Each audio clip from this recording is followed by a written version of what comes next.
for a midnight feast or what? Food and feast, the only two things you can think of, Kut.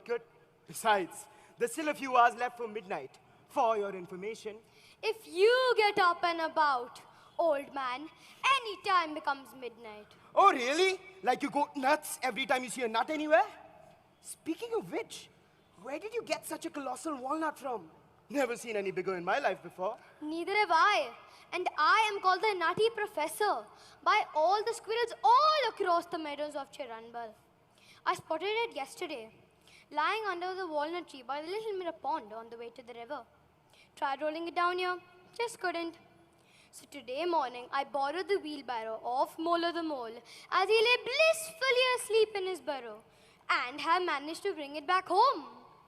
Should last me a month at least, unless you and your two guests gorge on it tonight. Who are they, by the way? The introductions would have been done by now if you had ceased your non-stop chatter, Kut. Children, why don't you let the Nutty Professor know who you are? I am Dhyanata. And I'm Roshan. And as I'm sure you have guessed by now, I am Kut, also known as the Nutcracker, in addition to the Nutty Professor. I have many names. Well, now that we know each other, you can lend me your hands to unload the nut before the mole comes sniffing for his wheelbarrow. Sure, we will be glad to. No. Put it there. Careful. No, careful. Put it down. Put it down.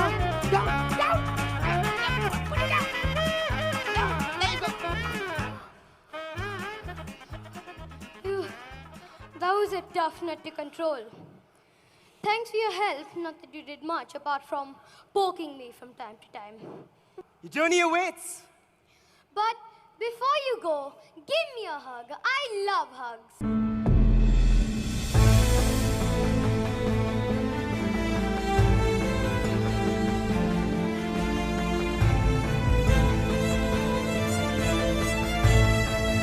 Magic hugs, the art of which he has learned from his dad. You can now venture forth with confidence.